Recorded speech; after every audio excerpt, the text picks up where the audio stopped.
Hello, everyone. Welcome to Durrett's Take. It's finally that time to go over my college football playoff predictions and some bowl games as well. But the playoffs, I know, is what everyone cares about the most. This is going to be an interesting playoff, so just dive right in and get started. Let's start off with the easier games to predict. We'll start off with um, 12 seed James Madison versus 5 seed Oregon. Interesting fact, back in my preseason predictions, I predicted that Duke would make it to the ACC title game and that James Madison would make the playoffs. So, not to toot my own horn there, but I'm glad I right about that. Eugene will be rocking this game. I can see this game, of course, being a blowout. Oregon's defense, I think, will make things hard for the Dukies' offense. Now, since Oregon's offense can be a little inconsistent at times, and James Madison has actually a formidable defense, um, that would be the only way James Madison can hang around. I do feel like it actually could be a close game in the first half, but then Oregon pulls away in the second half and wins. I have them winning 34-10. Next, you got 11 Tulane versus 6 Ole Miss. These two are rematches in the first round. Back when these teams played in Oxford in September, Ole Miss won 45-10. It was not competitive from the start. Now, we've seen rematches where things are different, from the first time to this time around. Not much has changed, although Lane Kiffin, not being at LSU now is a little bit interesting. Like, maybe that could be a factor, but I think Ole Miss players will come out with an edge to send a message to Lane Kiffin since they did not like the way he left. And because it's obviously a home playoff game, which they may not get again for a lot of time with that program, I think Ole Miss once again dominates and gets the win, either winning 41-13. Next, to kick off, the very first playoff game is number 9 Alabama versus 8 Oklahoma. We've seen this matchup recently, and Oklahoma took advantage of 3 Alabama turnovers to win the game. This game will be a big slugfest since both offenses are not clicking on all cylinders right now. In fact, it's both offenses, especially Oklahoma, is looking putrid. Maybe the long break helps both offenses, find a rhythm. We'll see. I think the defense in this game, or the difference, sorry, in this game will obviously be no turnovers. Because if Alabama, for example, has 0 turnovers, then I expect them to win the game. I also feel like, and with this being a rematch, Kalen DeBoer will come with a better game plan, better strategy, make the right adjustments. Now, playing at Oklahoma is obviously tough. However, they did beat Georgia on the road, so the Crimson Tide, I think, can find a way to escape Norman with a win and give Alabama its first playoff win since back in 2021. I have Alabama winning 17-16. Now, to close the first round, you get number 10 Miami versus 7 Texas A&M. I've gone back and forth on who I think will win this game. A lot of people like Miami to get the upset, and I can definitely understand why. They're playing their best football right now. I think this will be a close game. This matchup, I think, will come down to Miami quarterback Carson Beck. If he has the game where he plays pretty well, then Miami's going to win. But he's known to have those clunkers, and if he has that clunker where he throws like 3 or 4 picks, then the Aggies are going to win. I think I would take Miami if this game was in Miami or even on a neutral field, but in College Station, I will pick Texas A&M to get the close win. I have them winning 23-20. Now, to scroll down, you get the quarterfinals. In the Cotton Bowl, you've got Texas A&M versus Ohio State. This is where Texas A&M magical season, in my opinion, will come to an end. I don't think the Aggies offense will do much against a great Ohio State defense. And since Ohio State's coming into this game with a loss, we saw what happened last year when Ohio State had a loss to end the season, then they go to place Tennessee in the first round, and we saw what happened there. Although this is a neutral field, but I like the Buckeyes to regroup and get the win here. They're winning 31-10. Next, you get the Capital One Orange Bowl. You got number 5 Oregon versus number 4 Texas Tech. This will be a great matchup. Both defenses are great, so expect a low-scoring game, and that's actually going to be the theme for this playoffs. Especially in the second round semifinals, expect low scoring. Oregon has, in my opinion, just been a tad overrated this year. I don't see this magical group of Texas Tech players laying an egg, running and ruining a great season. So I have the Red Raiders find a way to get a win here. I have them winning 20-19. And then In the Rose Bowl, you get number 9 Alabama versus number 1 Indiana. Based on the brand names, Alabama should win this game, and they honestly could win this game if they just play their best football. We see the number 1 seed last year, Oregon. Who went undefeated last year, just fell completely flat. Although I do feel like this Indiana team is better than that Oregon team last year. Um, I think Indiana's head coach Kirk Cinetti will have his team ready to go, and I think the Hoosiers defense finds the way to win this game by the winning 20-13. And then for the All State Sugar Bowl, you got number 6 Ole Miss versus 3 Georgia. This is a rematch from Athens back in October. Ole Miss had that game and they just let it slip away in the fourth quarter. Could they come up with an upset this time around? I just don't see it. I feel like Georgia's playing, good football right now, and I feel like this is where losing Lane Kiffin to LSU will hurt Ole Miss. I have Georgia winning 34-19. So therefore, I have you remember all the teams last year in the playoffs that had a bye week lost. So this time I have it not being that way. So all the teams that did have a bye took care of business. Now for the semifinals, you got number 4 Texas Tech in the Chick-fil-A Peach Bowl versus number 1 Indiana. As much as it would be cool to see an upset in this game, I think this is where the ride ends for the Red Raiders. Both defenses will make big plays, but I feel like the difference is Texas Tech quarterback Barry Morton is more mistake prone or susceptible to mistakes than Indiana quarterback Fernando Mendoza. So I think Mendoza helps the Hoosiers get over the hump here, have them winning 19-13. Then for the Fiesta Bowl in the desert, we got number 3 Georgia versus number 2 Ohio State. We saw this matchup in the playoffs back in 2022, and it was a thrilling game. I feel like we're in store for another thrilling game, except this time around, it'll be a defensive battle. I think here is where the difference could be in this game. Ohio State quarterback Julian Sayin is not mobile like Will Howard was for Ohio State last year. Even though Sayin is a very good, accurate quarterback, if the Georgia pass rush can get home and pressure him, like we saw what Indiana did with Julian Sayin, then that's where that could be a problem for the Ohio State offense. Interesting fact is that both teams played against Texas on their home fields in regular season. Ohio State survived, 14-7, and then Georgia dominated Texas on their home. So I do feel like with the way the Bulldogs are playing right now, I'll take them to win this game 20-17. And then for the championship, you got 3 Georgia versus 1 Indiana. Indiana has never been in this position before, so winning this game would be huge for them. Georgia has the championship pedigree, and they showed it throughout the season. They were in a lot of one-possession battles, and they just continue to find ways to win. And I feel like that builds up resiliency and mental toughness. While I like Indiana's quarterback in this matchup, and he could end up being the difference maker for the Hoosiers to win, I would take Kirby Smart in a national championship game to get the job done. I have them winning 19-17 to be the champions, and therefore the 2-year run of a Big Ten team winning the title is now over, and Georgia's now back to winning the title since they haven't done that since when they won back-to-back in 2022, 2023. Again, I could be wrong on all of that. These championship games, especially the semifinals and the championship game, was very hard for me to predict. There was a lot of going back and forth. So now for the other bowl games, I won't go too specific in each of them, but I'll just kind of go over real quick, which, if the game should be, not close or maybe competitive or, could be a very interesting game. For the first match of the bowl game to kick things off this weekend, you got Boise State and Washington in the LA Bowl. That one, assuming Washington is motivated to play in this game, because obviously when you have the G5 versus Power 4 team, motivation is a big factor. So as long as Washington's motivated in this game, their talent will take over and they'll win this game. They're winning 33-17.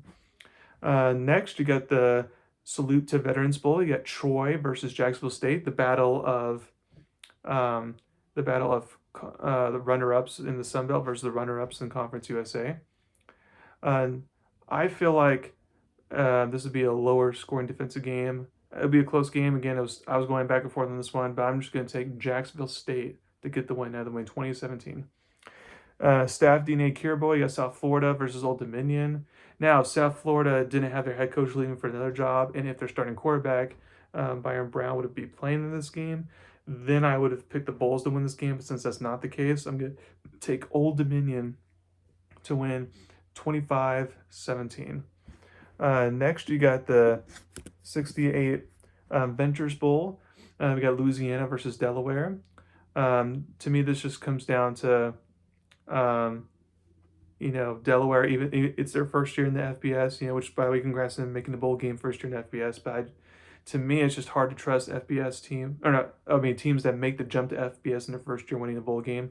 It's just tough for me to trust them. So I'll take Louisiana to win 21-19. Next, you get the Xbox Bowl, which used to be the Bahamas Bowl. But because the Bahamas Bowl didn't want to have that thing going on anymore, they've relocated this game to Frisco and called it the Xbox Bowl. So this game got Arkansas State versus Missouri State. Again, Missouri State first year in the FBS. To me, I was going to pick Missouri State in this game, but with their head coach just announcing that he's going to be taking the Coastal Carolina job, I'll take Arkansas State head coach Butch Jones to get the win here and get back-to-back bowl wins. I had the win 28-27. Myrtle Beach Bowl, you got Kennesaw State versus Western Michigan. So you got the Conference USA champs versus the MAC champs. Again, this one's a toss-up. It was hard for me to pick this one. But I'm just going to go ahead and go with Kennesaw State 23-21. Union Home Mortgage Gasparilla Bowl, you got Memphis versus NC State. To me, this is one of those G5 Power 4 matchups that shouldn't be close, in my opinion. Especially since Memphis, their head coach, offensive coordinator, they took the Arkansas job, and I feel like they're kind of ready to move on at this point. So I have NC State winning 34-13. Next, you get the famous Idaho Potato Bowl. You got Washington State versus Utah State. The Washington State head coach Jimmy Rogers has taken the Iowa State job, so he won't be coaching this bowl game. However, I do feel like team-wise, if Washington State, if the interim coach, whoever it is, can just get them to play on their A game, I do feel like the Cougars can win this game. So I have them winning 30-24. Next, you get the Boca Raton Bowl. You got Toledo versus Louisville. Again, as long as Louisville is motivated to be in this bowl game, then I have them winning 35-20. New Orleans Bowl, you got Southern Miss versus Western Kentucky. I do feel like Southern Miss is a slightly better team here, but because their head coach Charles Huff has now taken the Memphis job and moved on, I'm going to take Western Kentucky to get the close win. I have them winning 30-27. Next, you got the Scooters Coffee Frisco Bowl. You got UNLV versus Ohio. This would be a fun matchup. This is the most underrated matchup as far as good quarterbacks. You got Parker Navarro for Ohio, and then Anthony Colandroya for UNLV. I do feel like UNLV with head coach Dan Mullen will cap off his first season in Vegas by winning 11 games. I have them winning 34-27. Sheraton Hawaii Bowl, you got California versus Hawaii. It's actually rare for a Power 4 team, let alone an ACC team, to be playing this bowl game. What's funny is that both these teams have a common opponent, Stanford, and back in week 0, Hawaii beat them, Stanford, and California lost to Stanford just a few weeks ago. But I don't feel like that's necessarily going to correlate, though. I do feel like when California plays on their A game, they could be really good. And California's quarterback, this will be a homecoming for him, Jerry Kawhi Sagapalate. So I have California winning 27-23. Next, you got the Game Buff, the Sports Bowl. You got Central Michigan versus Northwestern. I feel like Northwestern should take care of business here. I've been winning 26-10. The Rate Bowl, you got New Mexico versus Minnesota.